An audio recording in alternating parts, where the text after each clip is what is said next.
आज के अलावा एक दिन, ठीक है। और आज जैसा कि 30 दिसंबर 2024 और इस वर्ष का एक दिन आज से अलग हमारे पास है। तो 15 दिन के लिए हम इस तरह रूबरू नहीं होंगे, लेकिन कोशिश करेंगे कि लाइव हम आए। जब भी शाम को शायद ऑलमोस्ट बच्चों के पास फोन होते हैं, पेरेंट्स आ चुके होते हैं, तो कोशिश करेंगे कि मैं उस टाइम आपसे लाइव जुड़ूं, है ना, कि आप लाइव देखें या फिर आपसे वीडियो साझी की जाए कि मैं उन दिनों में क्या कर रही हूँ। क्योंकि मैंने देखा है काफी बेटियां कॉपी करती हैं और मैं चाहती हूँ कि वो मुझे कॉपी करें, मैं भी चाहती हूँ, क्योंकि जो थोड़ा बहुत मैंने सीखा है, मैंने खुद ब खुद सीखा है, मैं चाहती हूँ कि तुम मेरे से सीखो और उसको दोगुना तिगुना इजाफा उसमें करके बहुत ऊंचाइयों की बुलंदियों को छुओ।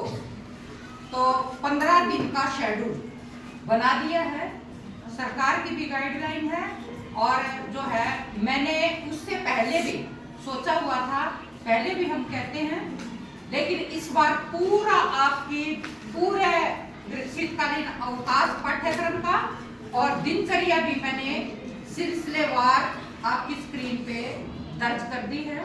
तो आप इस दिनचर्या को अगर अपनाएंगे तो आप पाएंगे कि आप में कितनी तब्दीलियां हुई, कितना कुछ आप में नया हुआ, वो हम आते ही साझा भी करेंगे, ठीक है। एक आप बुक बनाएंगे, एक पूरी डायरी इस पाठ्यक्रम के साथ साथ। पाठ्यक्रम में आपको करना क्या है, हम बात कर रहे हैं 7th की रुचिरा भाग 2 की और व्याकरण की। तो रुचिरा भाग 2 में हम 1 से 15 पाठ जितने हैं, पूरा सिलेबस हमारा इतने दिन में क्यों हो गया है। हमें करना क्या है, दोहराना है। क्लियर। तो 1 से हमें पाठ नहीं लेने बेटे, क्योंकि हमारे आते ही जनवरी में सेट की परीक्षा का शेड्यूल जारी है। तो हमें करना है 10 से 15 तक लेसन जो है शब्दार्थ याद करेंगे। हमारा पैटर्न वही है, शब्दार्थ याद करेंगे तो हमें खुद ब खुद हिंदी आती भी है। और उसके बाद 1 से 15 का फिर हम अभ्यास भी करने की कोशिश करेंगे। जहां आपको दिक्कत आए आप मुझसे कांटेक्ट में रहेंगे, ग्रुप में भी डाल सकते हैं, ठीक है। और हमारे YouTube को आप इस टाइम में फोन को इस्तेमाल कर सकते हैं पढ़ने के लिए, कुछ अच्छा करने के लिए, न कि टाइम पास। इंस्टाग्राम पे बकवासबाजी के लिए, फेसबुक पे बकवासबाजी के लिए, क्योंकि एक बच्चे का अकाउंट मुझे पता है, ये बखूबी जानते हो तुम। तो बहुत अच्छी चीजें डालना मैं नहीं मना करती, क्या डालना वो भी बताऊंगी, आप ये करेंगे। उसके बाद बेटे व्याकरण के पाठ 4 और 5 को आप याद करके आएंगे। ये आपका सेट का प्रोग्राम सेट हो गया है, ठीक है। अभी हम बात कर रहे हैं दिनचर्या की, कि हमारा दिन का जो कार्यक्रम है वो किस तरह से हमारा रहेगा, वो भी टाइम टेबल मैंने सेट कर दिया है। तो पहले नंबर पे हम सबसे पहले क्या करते हैं, ब्रह्म मुहूर्त में उठते हैं। और उठते ही छुट्टियों के लिए नहीं कि हम 15 दिन की बात नहीं कर रहे हैं, हम आजीवन जीने की बात कर रहे हैं कि हमारी दिनचर्या क्या होनी चाहिए, जो कि मेरी रहती है, ठीक है। तो सबसे पहले हम ब्रह्म मुहूर्त में उठे। ब्रह्म मुहूर्त का मतलब है सुबह सवेरे। हम तो उठते हैं 4 बजे, 4:30। आप उठना 5 बजे भी उठोगे तो चलेगा, ठीक है बेटे, रूटीन से। और 5 बजे उठते ही आपको करना क्या है, आपके अभिभावक, घर में दादा दादी हो सकते हैं, चाचा चाची हो सकते हैं, मम्मी पापा तो हैं, ठीक है। सभी को आपको चरण स्पर्श करके आशीर्वाद लेना है कि हमें आशीर्वाद दो कि हम अच्छे कार्य करें और आपका नाम रोशन करें और अपने जीवन को जो है सफल बना पाए। प्रतिदिन मन में आपको ये सोच के आशीर्वाद लेना चाहिए भी। फिर तीसरे नंबर पे आता है बेटे हमारे शौच आदि, है ना, दातुन मंजन स्नान आदि करें। अच्छा होता है अगर हम सुबह सुबह ये कार्य करें। ये जरूरी भी है, दैनिक दिनचर्या में शुमार हमारा ये काम होना भी चाहिए। ठीक है, पानी पिए इससे पहले, जो भी वादन किया गुनगुना पानी करें और पिए।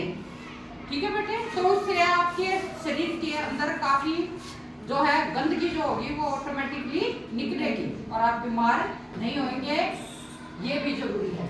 फिर चौथे नंबर पे जो आता है, हम नहा चुके हैं, स्नान हो गया है, दातुन मंजन शौच आदि से निवृत्त हो गए, तो हमें चाहे 10 मिनट के लिए करें, आपकी श्रद्धा पे डिपेंड करता है किस देवी देवता को मानते हैं। जो भी आपकी श्रद्धा है, जिस धर्म के हैं, जो भी आपके आस्था के काबिल हैं, उनके की पूजा अर्चना अवश्य करें, क्योंकि भगवान ही है जो हमें प्रत्येक कार्य के लिए हम उनके नुमाइंदे हैं। वो हैं तो हम हैं, उनके बिना हम कुछ नहीं है, जानते हैं। तो उनको एक बार उनकी आराधना अवश्य करें। इसके बाद 5वीं बात हम करेंगे योग और व्यायाम की। ठीक है, कोशिश करेंगे योग और व्यायाम का मैं आपको शेड्यूल बता दूंगी कि मैं किस वक्त करूंगी, है ना।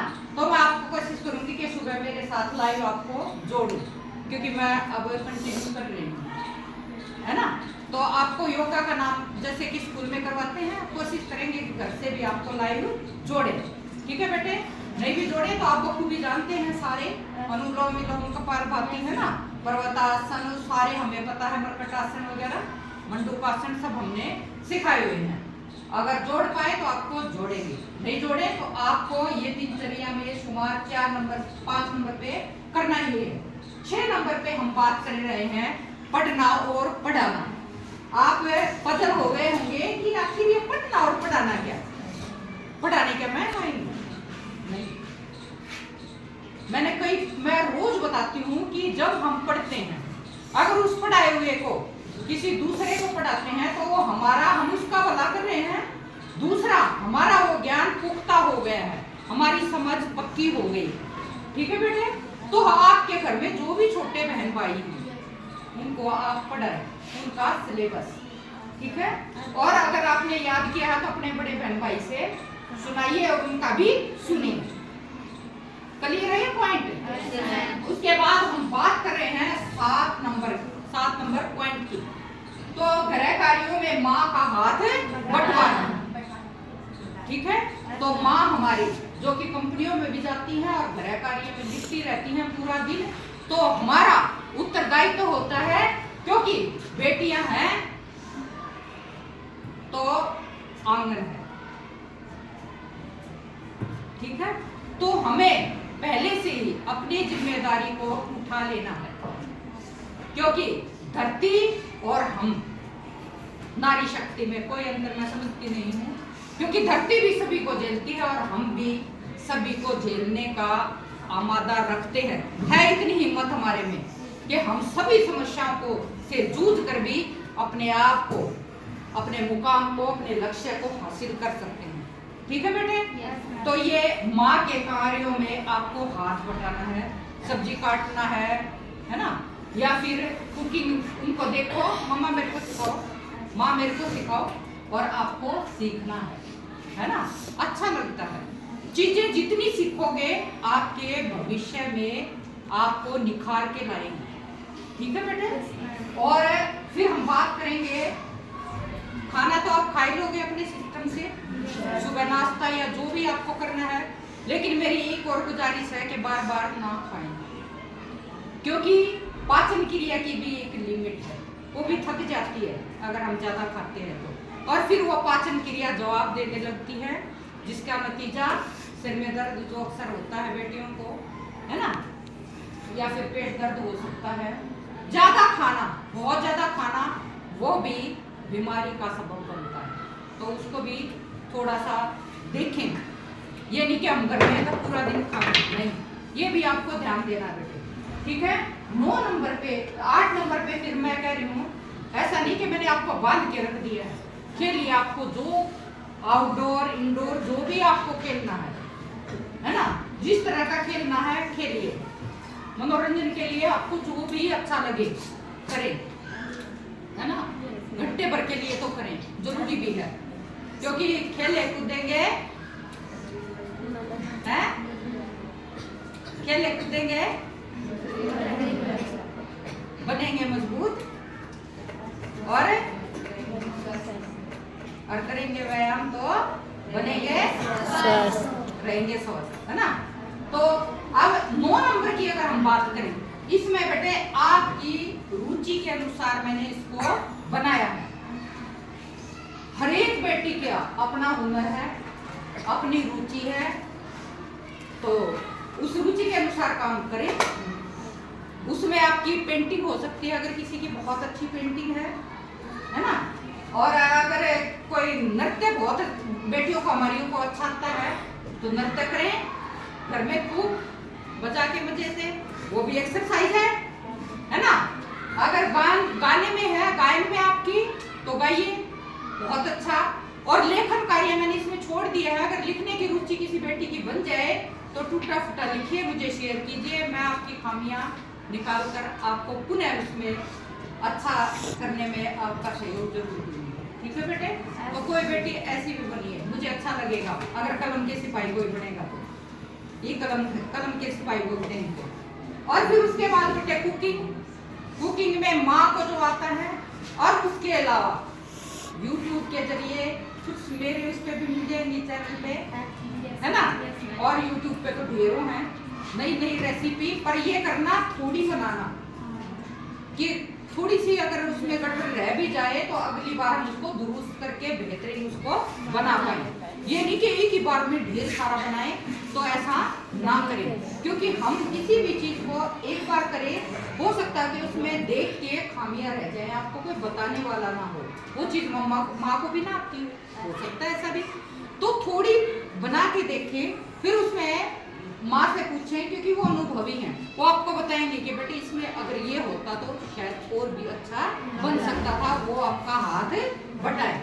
और फिर बेटे पेंटिंग का मैंने बता दिया है, और कढ़ाई बुनाई, है ना, कढ़ाई की कुछ वीडियो पड़ी हैं, इस बार कोशिश करेंगे, अगर बाजी की शादी है, अगर उसकी शॉपिंग में मुझे ज़्यादा वक्त बाहर ना रहना पड़ा तो मैं कढ़ाई के काफ़ी डिजाइन आपको इस बार सिखाऊंगी, ठीक है बेटे। और सिलाई में गला कैसे बनाना है, और ये मोहरी के ये कैसे बनानी है, और बेल्ट कैसे जोड़ते हैं, पूरा आपको कोशिश करेंगे कि लाइव दिखाएं, ठीक है बेटे। देखना चैनल पे, ठीक है। तो जैसी जैसी आपकी रुचि हो उसी तरह का आप कार्य कर सकते हैं। इनसे भिन्न भी, शायद मेरे माइंड से कुछ निकल गया हो, रह गया हो, छूट गया हो, तो आप इनसे अलग जो भी आप रुचि रखते हैं जिस भी कार्य में, वो आप करें, ठीक है। घर की साफ सफाई क्या है ना, घर को डेकोर करना, होम डेकोर चीजें बनाना, अलग अलग, वो तो वीडियो में साझा वैसे भी ग्रुप में करती रहती हूँ, अच्छी वीडियो, तो वो भी आप कर सकते हैं। लेकिन कोशिश करना वेस्ट मटेरियल से बनाना, वेस्ट मटेरियल से।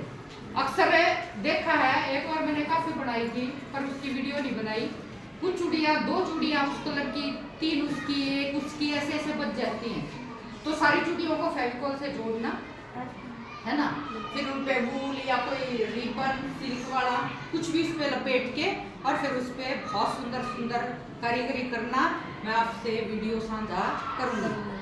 तो वो मम्मी के लिए अच्छे अच्छे कंगन बना सकते हैं, और किसी भी फंक्शन के लिए आप बना सकते हैं, क्योंकि नई शिक्षा नीति ये कहती है, नई शिक्षा नीति के ही क्या, मैं तो कहती हूँ कि पढ़ते हम इसलिए हैं कि हम आजीविका कमा पाए, रोजगार बना पाए अपने लिए, और दूसरा हम अपने शौक स्वयं अपने तरीके से पूरा कर पाए, इसीलिए पढ़ते हैं।